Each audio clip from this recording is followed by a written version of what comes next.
Good morning, and welcome to Redeemer Lutheran Church in Columbia, South Carolina, where we're part of the ELCA. I'm Pastor Gary Lodeholt. One biblical scholar who really understood the idea of hospitality and how central to the Bible it turns out to be Martin Luther. In fact, Luther was a serious scholar of the Bible and had to be in order to translate the Bible into German. He read and knew the Bible in deep ways. Now, it's likely you've never heard of Andreas Karlstadt, and even more likely that if you did, you don't remember much about him.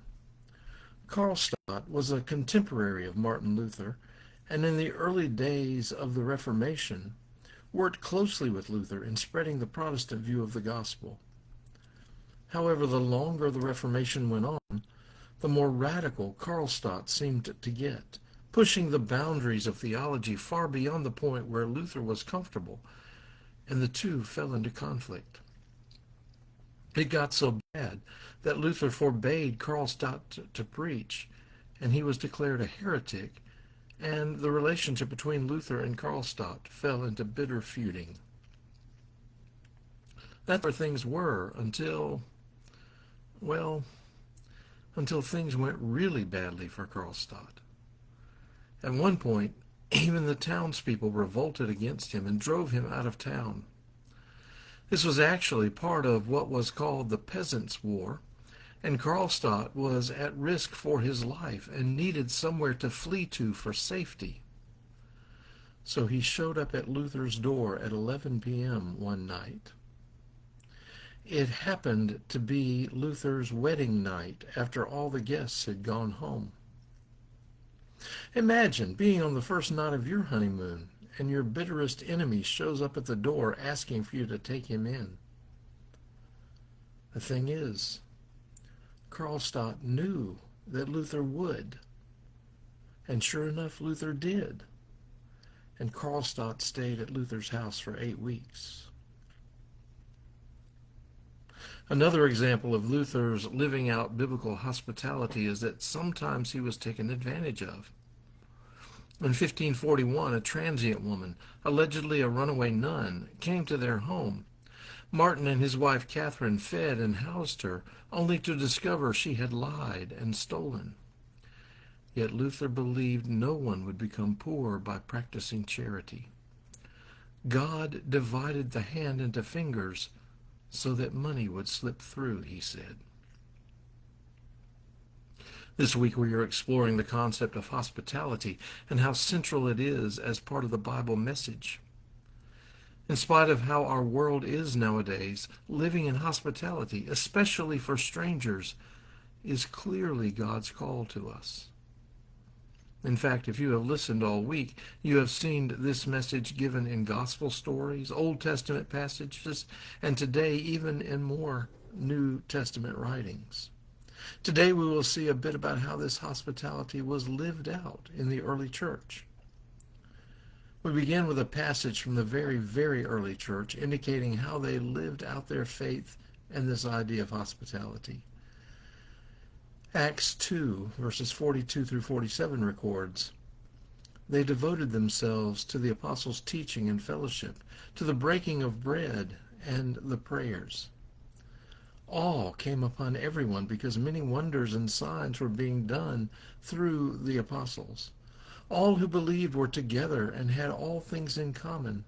They would sell their possessions and goods and distribute the proceeds to all as any had need. Day by day, as they spent much time together in the temple, they broke bread at home and ate their food with glad and generous hearts, praising God and having the goodwill of all the people. And day by day the Lord added to their number those who were being saved." Now, I don't know about you, but this certainly seems to be the kind of church I'd like to belong to. It was a church that was focused on Jesus and on being the family of God together. They knew what was important and also weren't caught up in possessions.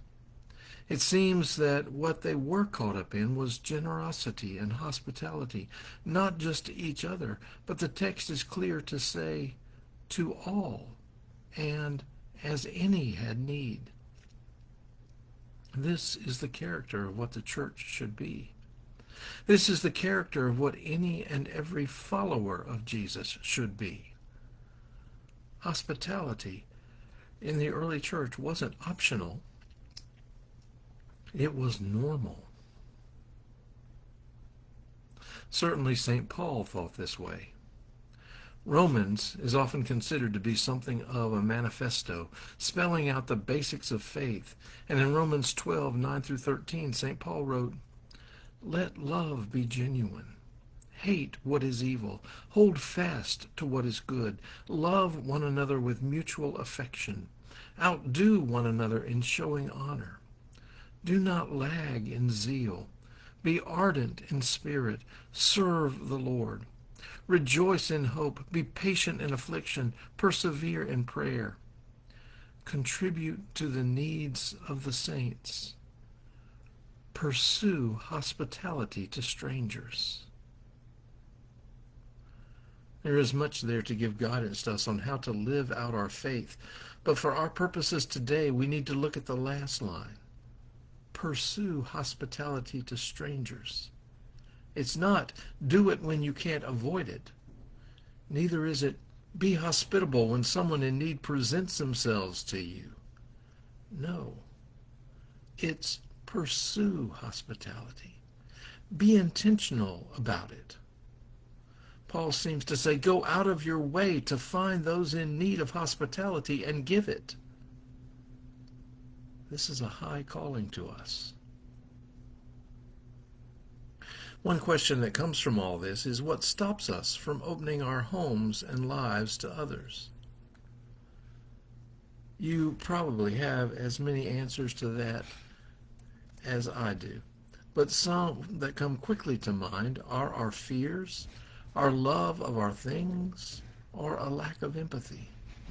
Even worse, perhaps we don't want to be or don't really care about being brothers and sisters in God's family.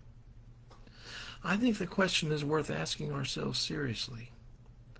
What stops us from opening our homes and lives to others? I'll share with you again the definition of humility as not thinking less of yourself, but thinking of yourself less. It means you think of others more. It's God's call. Dare we live that way, even on our wedding night? Thanks for watching, and remember to let this day belong to God.